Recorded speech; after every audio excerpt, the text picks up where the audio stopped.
Didn't your mother tell you it's very rude to spy on people? She's not my mother. You think you're special?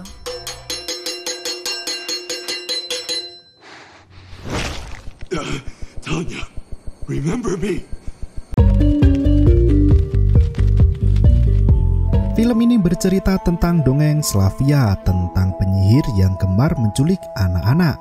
Penyihir itu dikenal dengan sebutan Baba Yaga. Dari cerita urban legend Rusia, seorang anak tidak akan diculik oleh Yaga selama orang tua mereka mengingatkannya.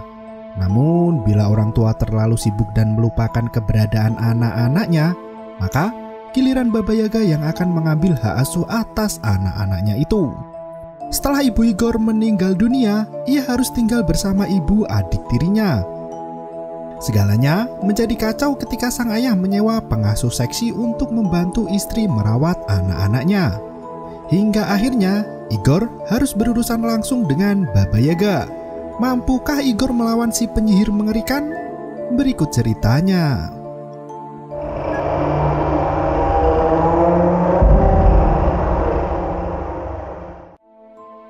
Sebuah prolog film menceritakan tentang dongeng yang sudah melegenda di Rusia.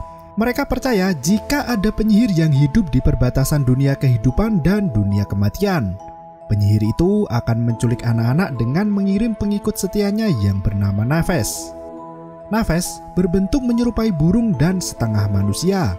Burung itu membawa anak-anak ke sarang penyihir yang tinggal di tengah hutan di sebuah gubuk di atas cakar ayam. Di tempat itulah sang penyihir akan melahap jiwa anak-anak. Dan saat itu terjadi, para orang tua akan melupakan kehadiran anaknya dan menganggap bahwa mereka tak pernah ada. Hanya anak-anak dengan jiwa murni dan bersilah yang akan mampu mengalahkan sang penyihir dan mengurungnya di dunia kematian. Meski penyihir itu pernah terkurung di dunia kematian, ia mulai mencari seseorang yang bisa membantunya bangkit kembali, yaitu seorang yang jiwanya lebih gelap dari malam dan bisa melintasi perbatasan antar dunia, yaitu seorang yang pernah mengalami kematian, dan film pun dimulai. Berpuluh tahun berlalu, kini orang-orang hidup di zaman serba modern. Kini, orang-orang yang hidup di zaman serba modern mulai melupakan cerita tentang penyihir Yaga. Tanpa Igor berjalan sendirian di tengah jalanan yang sepi dan gelap, ia terus melangkahkan kaki hingga berjumpa dengan wanita yang paling ia cintai, yaitu ibu kandungnya. Sang ibu menanyakan kabar anak lelakinya itu sembari memainkan permainan yang biasa mereka lakukan. Igor mengajak ibunya untuk kembali ke rumahnya. Namun sang ibu berkata jika dirinya telah tiada, dan cahaya lampu mobil menabrak mereka hingga Igor pun terbangun dari mimpi buruknya. Yulia, ibu tiri Igor, masuk ke kamarnya untuk memeriksa keadaan. Ia khawatir karena mendengar suara teriakan yang cukup kencang dari kamar anak sambungnya itu. Igor terlihat tak senang dengan ibu tirinya itu. Yulia mencoba mendalami pemikiran dan merasakan apa yang Igor rasakan. Seorang anak SMP yang baru saja kehilangan ibu kandungnya dan harus pindah rumah tinggal bersama ibu dan adik tiri. Namun, Igor merespons Yulia dengan nada yang kasar. Ia masih berat hati menerima keberadaan ibu tirinya itu. Igor bahkan mengusir Yulia dari kamarnya. Merasa kesal dengan perlakuan Igor, Yulia pergi menuju ke kamar Varya, anak perempuan yang baru saja ia lahirkan. Pagi itu di meja makan, ayah Igor, Alexei, memasang CCTV di beberapa sudut rumah. Igor membantu sang ayah menempatkan CCTV itu di tempat tersembunyi. Alexei berencana untuk menyewa seorang pengasuh untuk membantu Yulia merawat anak-anaknya. Igor kembali menunjukkan ketidaksetujuannya.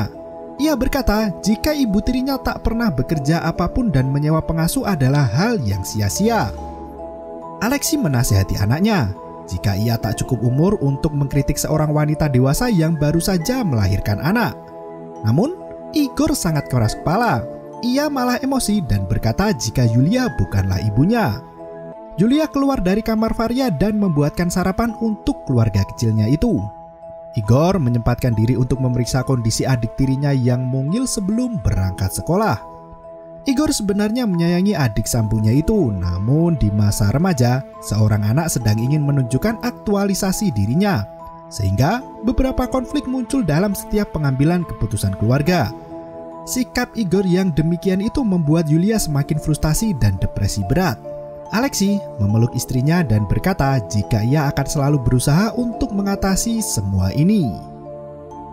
Igor berjalan menuju ke sekolah barunya. Ia melihat seorang gadis yang sedang dibuli oleh beberapa anak laki-laki. Handphone gadis itu diambil paksa oleh Anton hingga terlempar ke bawah kaki Igor. Melihat hal itu, Igor mengambil ponsel itu dan memberikannya pada sang gadis.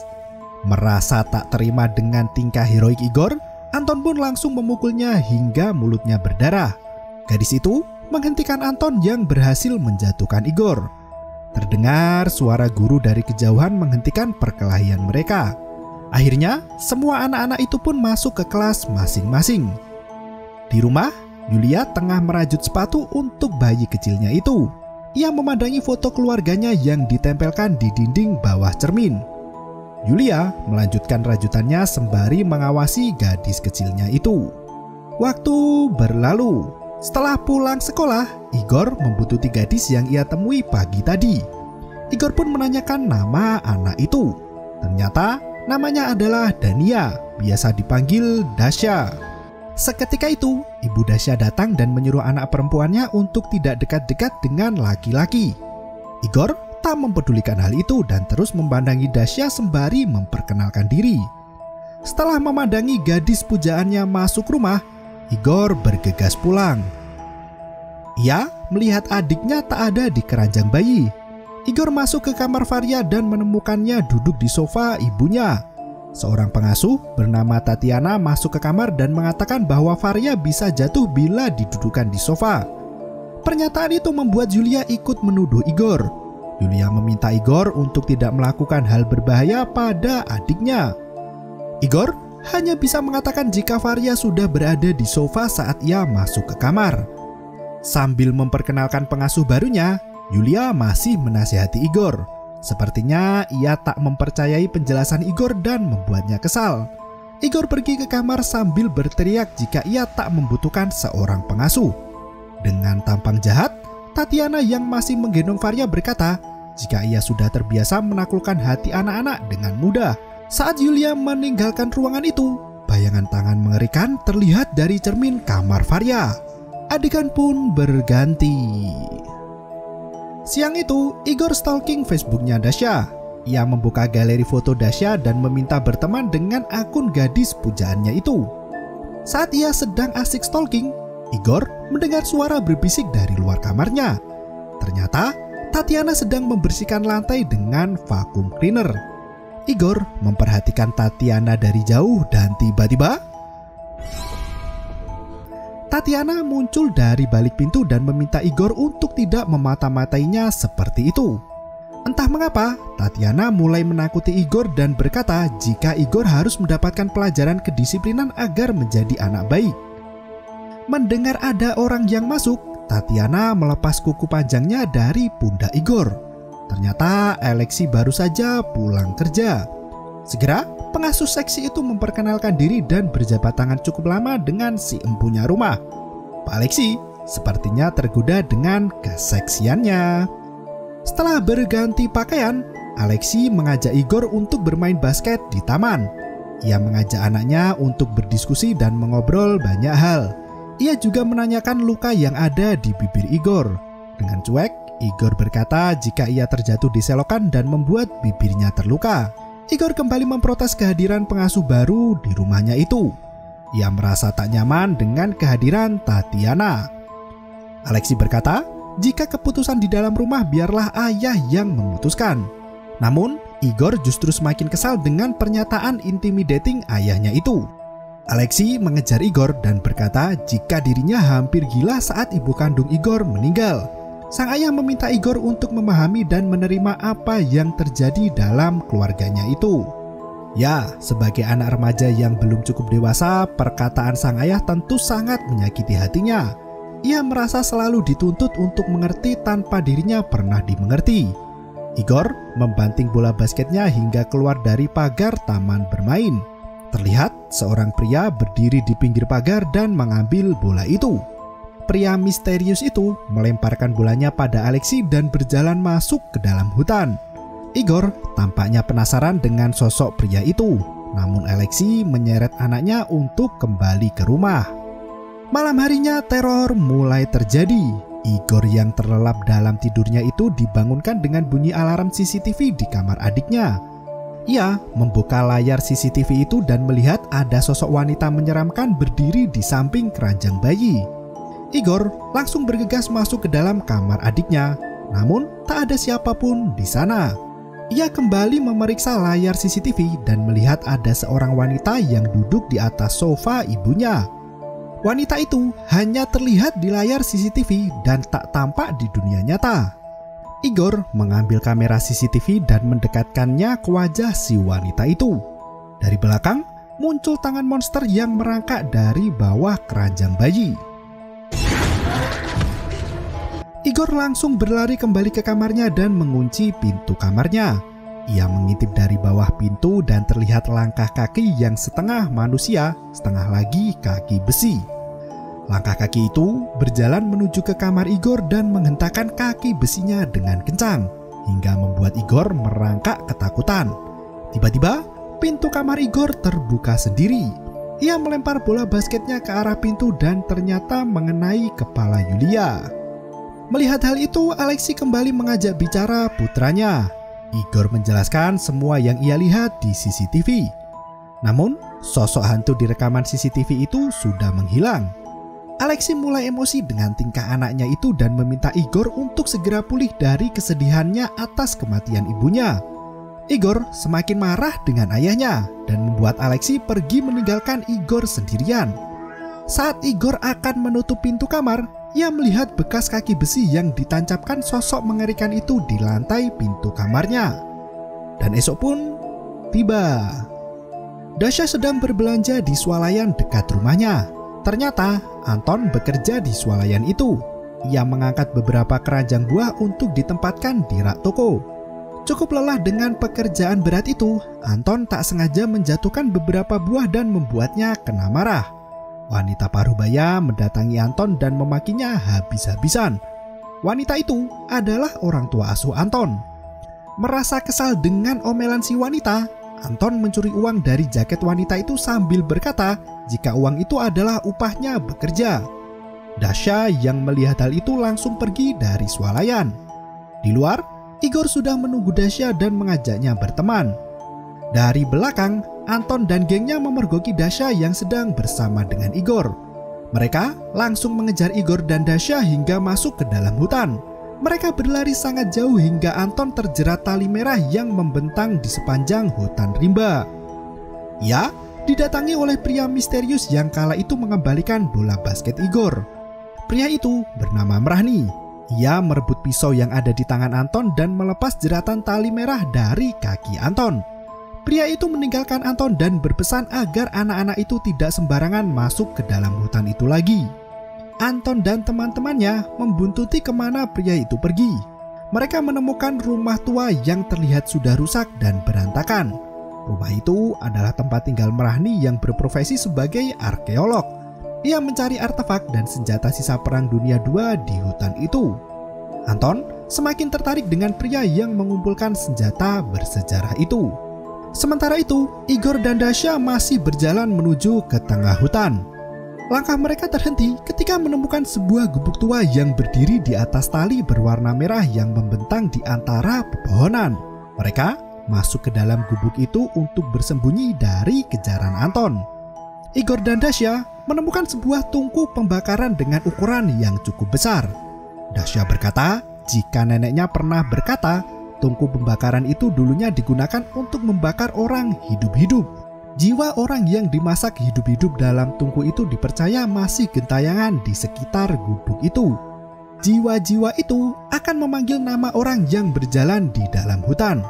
Jika orang itu menoleh ke belakang, maka mereka akan mencuri wajah orang itu. Igor mendengar ada suara orang minta tolong dari dalam tungku. Dasha justru meresponnya dengan bercanda. Ia tak dapat mendengar suara manusia lain selain suara mereka berdua.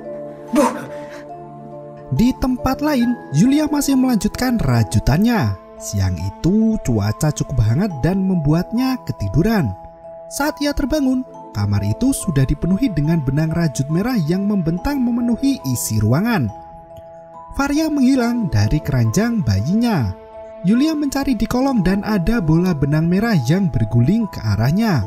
Benang itu berasal dari pintu seberang kamar yang gelap gulita. Sementara itu, salah satu teman Anton masih berada di dalam hutan. Ia berdiri di depan gubuk yang ada di tengah hutan dan melangkah menuju ke rumah tua itu. Adegan berganti ke Igor dan Dasya. Ponsel Igor kembali berbunyi. Ia memeriksa rekaman CCTV rumahnya dan melihat adiknya dalam bahaya. Segera, Igor mengajak Dasya untuk ikut pulang ke rumahnya. Mereka langsung masuk ke kamar Varia dan memeriksa seluruh isi ruangan. Dasya terlihat sangat antusias melihat adiknya Igor yang mungil dan imut. Igor merasa aneh dengan rekaman CCTV yang menunjukkan visual yang berbeda dengan kehidupan nyata. Dasya menawarkan diri untuk menemani Igor sampai ayah dan ibunya pulang. Namun, kini ponsel Dasya yang berdering. Ponselnya itu memperingatkan Dasya untuk segera pulang karena jadwalnya les piano akan segera dimulai 10 menit lagi. Terpaksa, Dasya meninggalkan Igor menjaga adik sambungnya sendirian di rumah. Setelah mengantar Dasya pulang, Igor kembali ke kamar Varia. Ia melihat adiknya sudah berubah menjadi boneka. Ia mendengar suara vakum cleaner yang menyala sendiri. Alat pembersih lantai itu juga terlihat bergerak maju. Igor mematikan alat itu dengan mencabut kabel listrik. Dari belakang, Baba Yaga sudah berdiri memperhatikan dirinya. Sontak, Igor terkejut dan melepas gagang vakum cleaner untuk dijadikan senjata. Yaga terlihat menghilang dari pandangan Igor. Namun suara langkah kaki yang cepat terdengar mendekatinya. Ia mengayunkan gagang vakum cleaner itu ke segala arah. Akhirnya Igor memukulkan gagang itu dan ditangkis oleh makhluk mengerikan itu. Tubuhnya langsung terpental jauh hingga ia melihat bola benang rajut yang menggelinding di tengah hutan. Varia duduk di kegelapan ditemani tangan monster Baba Yaga. Igor pun terbangun dari tidurnya. Pagi itu, Varia sudah menghilang dari kehidupan Alexi. Semua barang-barang Varia pun lenyap. Bahkan, foto keluarga yang ditempel di dinding kamar Varia pun berubah dengan sendirinya. Igor mulai khawatir dengan nasib adiknya itu. Ia mulai bertanya pada kedua orang tua perihal adik perempuannya Varia. Namun, tak ada yang mengingat nama itu. Mereka bahkan mengatakan jika Igor tak pernah memiliki adik. Alexi sampai berpikir jika mungkin Igor menginginkan seorang adik perempuan. Tingkah Igor semakin menjadi-jadi saat Alexi dan Yulia tidak mempercayai perkataannya. Igor mengatakan jika sang ayah telah melupakan anaknya sama seperti ia melupakan ibu kandung Igor. Alexi marah besar dibuatnya. Ia menyeret kepala Igor ke wastafel dan menyeka wajahnya agar bangun dari mimpi seperti khayalan liarnya. Alexi juga mengurung Igor di dalam kamarnya dan mengganjal pintu kamar anaknya itu menggunakan sebilah kayu. Ia mengancam akan mengusir Igor dari rumah jika anaknya itu terus berbuat ulah. Yulia tampak syok melihat suaminya marah besar. Ia meminta Alexi untuk tidak bertindak berlebihan. Namun Alexi sudah berada di bawah pengaruh Tatiana, seorang pengasuh yang merupakan jelmaan dari Baba Yaga. Alexi berkata jika Igor pantas mendapatkan hukuman agar ia tahu posisinya sebagai seorang anak. Ia pun meminta Yulia untuk tidak mengkhawatirkan Igor.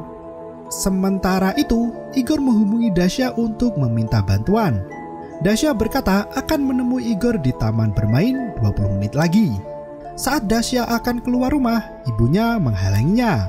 Sang ibu berkata jika ia dulu terpedaya oleh rayuan pria tampan yang selalu memuji kecantikannya. Ibu Dasya dihamili oleh pria tampan itu dan ditinggalkan begitu saja. Pria itu meninggalkan ibu Dasya yang hamil dan piano tua yang sering dimainkan. Merasa iba dengan masa lalu ibunya, Dasya mengurungkan niatnya untuk pergi menemui Igor. Ia pun bersiap untuk les piano di rumahnya. Ternyata guru les piano Dasya adalah Tatiana, seorang penyihir Baba Yaga. Penyihir itu meminta Dasya untuk berlatih sangat keras hingga tangan Dasya tak sanggup lagi bermain piano. Saat Dasya sudah kelelahan, ia menyadari jika guru lesnya itu tak ada di sampingnya. Ia berjalan menemui ibunya, namun sang ibu tiba-tiba gemetaran dan kakinya sudah menjadi kaki besi. Dasya yang panik dan ketakutan itu pun diseret oleh tangan misterius dari belakangnya. Igor merencanakan untuk kabur dari rumahnya. Ia loncat dari jendela menggunakan spray putih yang terpasang di kasurnya. Yulia yang khawatir dengan kondisi Igor berencana untuk membuka penahan pintu itu, namun Alexei datang dan menghentikan niat Yulia. Ia mengancam akan menyakiti Yulia jika ia tidak mengindahkan perintah Alexei. Ternyata Igor sudah berada di luar rumah. Ia mencari Dasya dan melihat gadis itu berjalan sangat cepat. Igor berlari mengejar Dasya dan memanggil namanya. Ternyata mata gadis itu tak fokus dan berubah menjadi putih pucat. Dasya menjadi semakin kacau dan berteriak berulang kali jika dia akan kembali. Igor menepuk pipi Dasya mencoba untuk menyadarkannya. Gadis itu mulai sadar dan bertanya apakah Igor mendengar sesuatu. Dari belakang, Anton menepuk pundak Igor. Ia berkata jika salah satu temannya hilang di dalam hutan. Anton membawa Igor dan Dasya untuk masuk ke dalam hutan dan menunjukkan rumah Mrahny.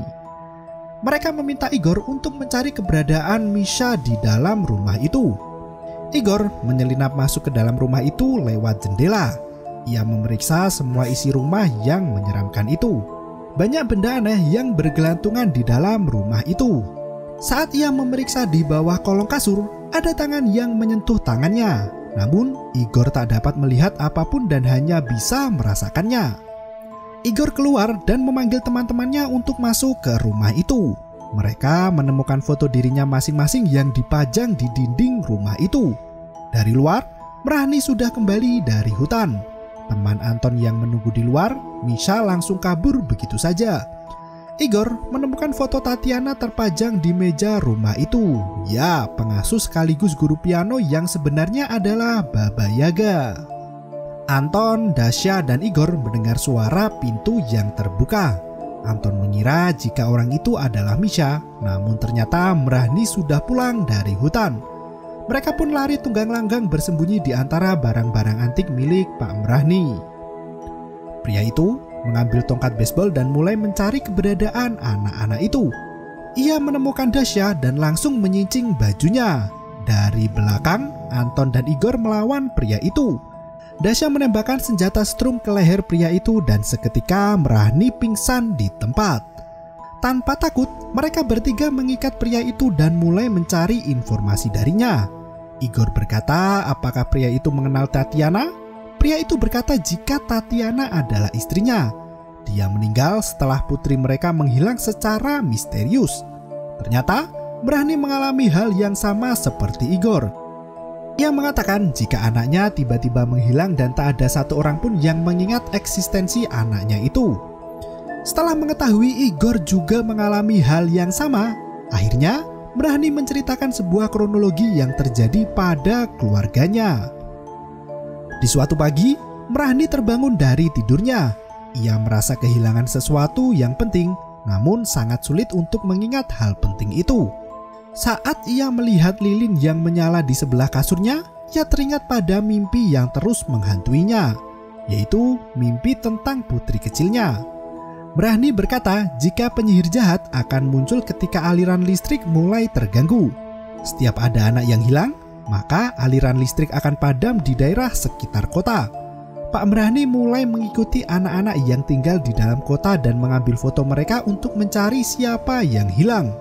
Jika ada anak yang menghilang dari foto, maka anak itu sudah menghilang dari ingatan semua manusia di dunia yang mengenalnya.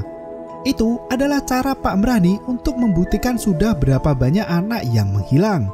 Ia kembali bercerita jika dirinya sudah bertahun-tahun mencari keberadaan putrinya, namun tak pernah berhasil.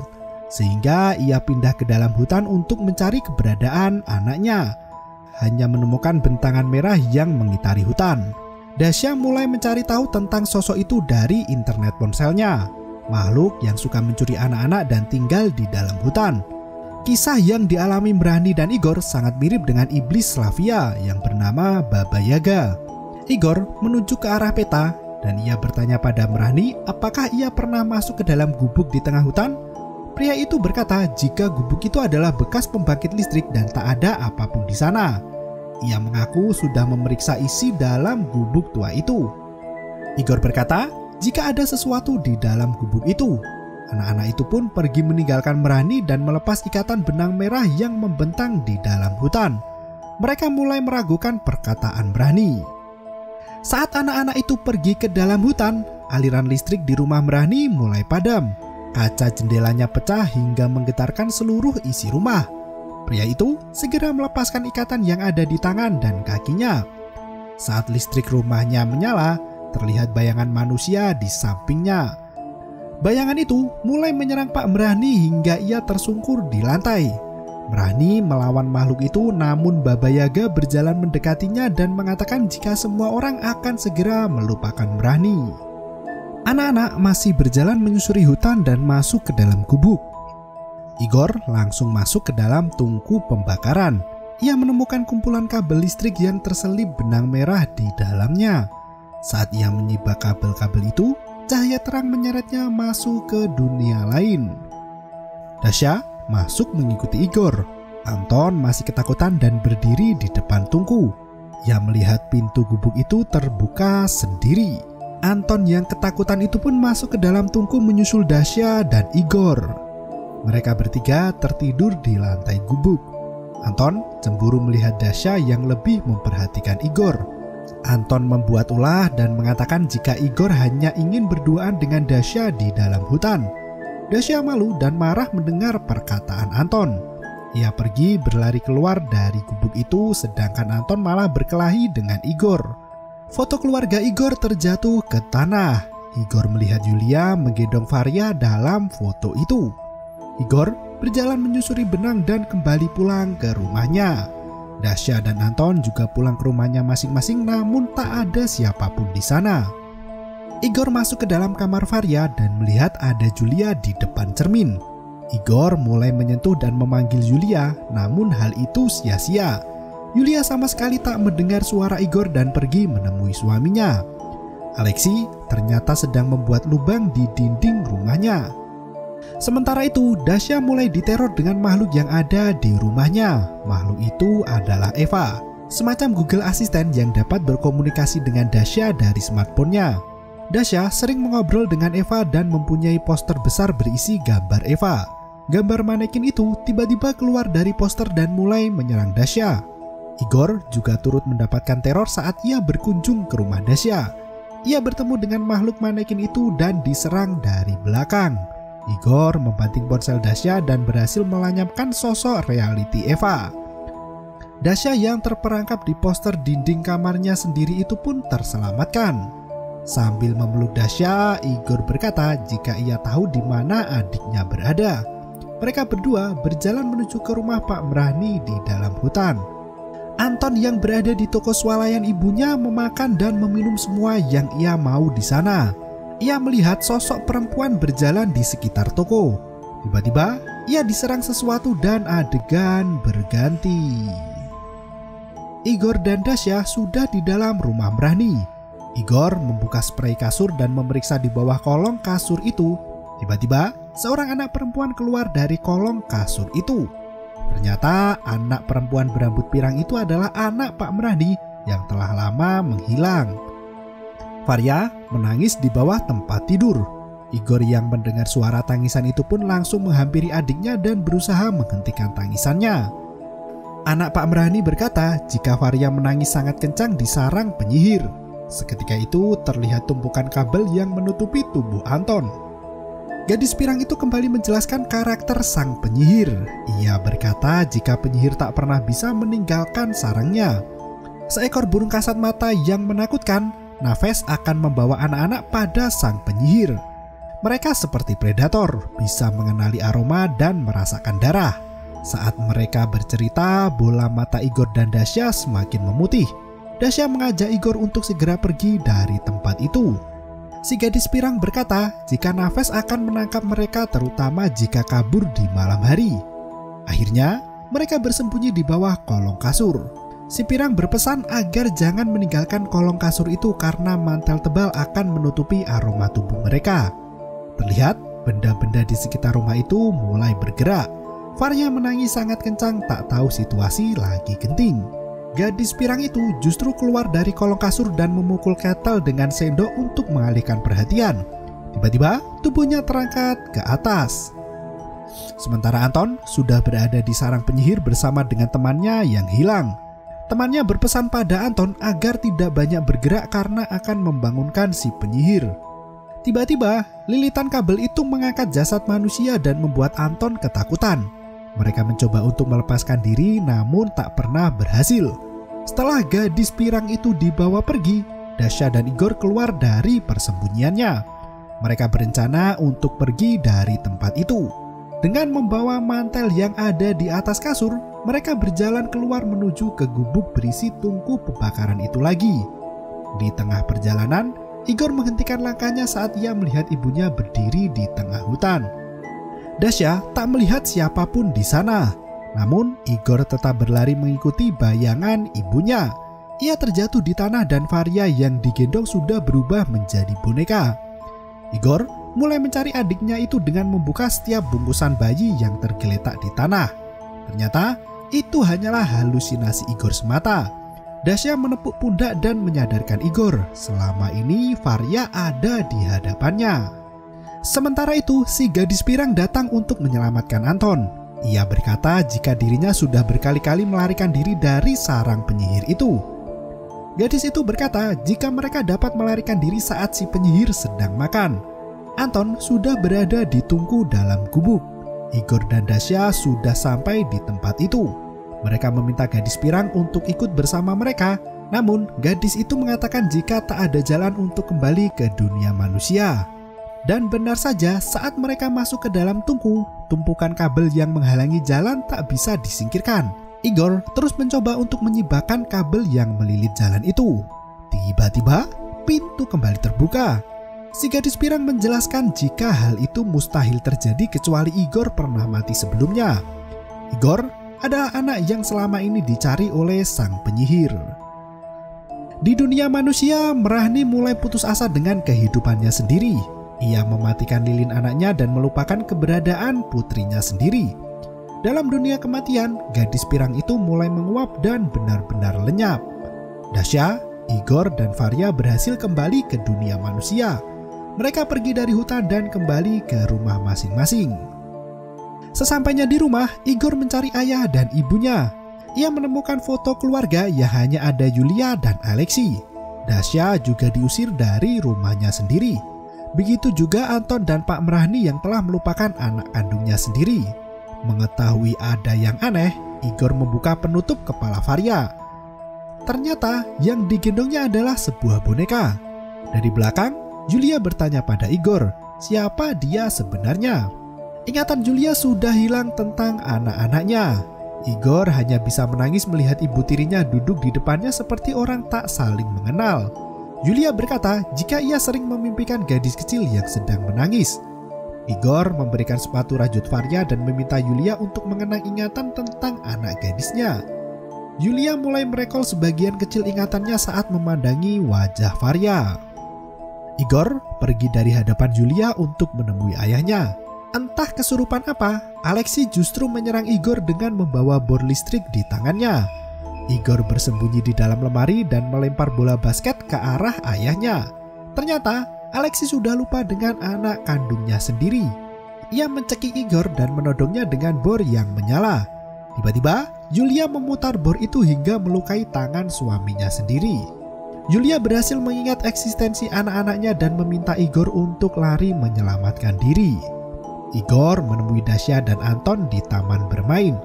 Mereka mulai berdebat mengapa orang-orang masih melupakan keberadaan mereka. Anton malah berkata jika ia tak merasa perubahan apapun karena selama hidupnya Anton tak pernah dianggap di rumahnya. Anton berkata jika Varya masih hidup. Mereka memutuskan untuk kembali ke hutan dan berencana untuk membunuh Baba Yaga.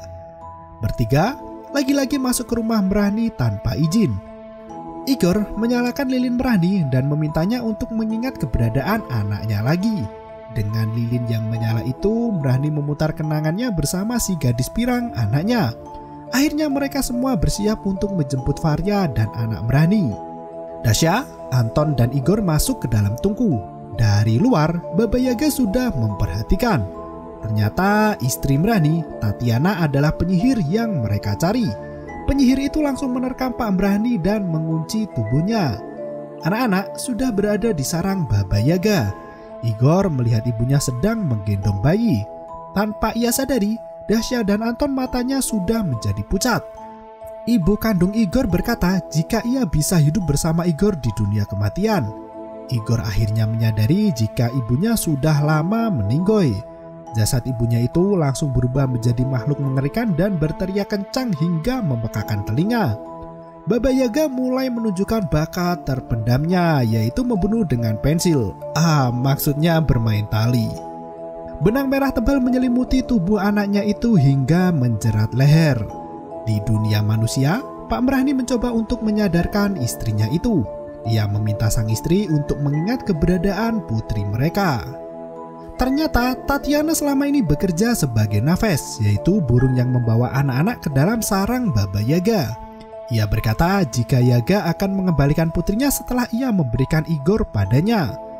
Mrani meminta Tatiana untuk membantu menolong Igor karena bagaimanapun seorang anak punya orang tua yang mencemaskan mereka. Igor sudah diserang oleh makhluk berwarna merah itu. Anak-anak itu saling membantu sama lain. Anton melempar pematik api dari sakunya. Igor mengambil pematik api itu dan membakar ekor si Baba Yaga. Seketika itu Tatiana menghilang dan Baba Yaga terbakar hangus berkeping-keping. Terlihat Varia duduk termenung sendirian. Dunia manusia sudah kembali normal. Anak-anak berlari menuju ke rumah mereka masing-masing. Igor membakar gubuk tua itu dan semua kehidupan kembali normal. Hubungan pertemanan mereka menjadi jauh lebih baik dari sebelumnya. Bahkan mereka juga berteman dengan Pak Mrani. Mereka berempat berfoto bersama. Si gadis pirang itu tiba-tiba muncul kembali dan film pun berakhir. Baba Yaga memiliki alur yang cukup unik, membawa sebuah folklore yang diadaptasi di dalam dunia modern. Sama seperti film horor Rusia lainnya, film ini memiliki fase yang sangat cepat dan terburu-buru. Konflik demi konflik ditata sedemikian cepat, bahkan beberapa bagian kurang membantu menjelaskan kejadian lainnya. Terlebih lagi, legenda Baba Yaga yang seharusnya menjadi hal yang menonjol dalam film ini menjadi lenyap seketika. Perasaan diabaikan dan tidak dianggap anak-anak Rusia sangat ditonjolkan di sini. Kehadiran seorang pengasuh dalam film ini dianggap sebagai alat untuk melupakan eksistensi anak yang bandel atau anak yang sebenarnya tidak diinginkan. Sebagaimana Igor yang hidup bersama ibu tirinya dan sering membuat ulah hingga orang tuanya frustasi. Sementara Dasya adalah anak dari hubungan terlarang ibunya yang ditinggalkan oleh pria yang menghamilinya. Dan Anton adalah anak asuh yang tidak memiliki orang tua kandung dan selalu merasa dibuang dalam keluarganya sendiri. Meski demikian, mereka tetap menyayangi keluarganya. Terima kasih dan sampai jumpa.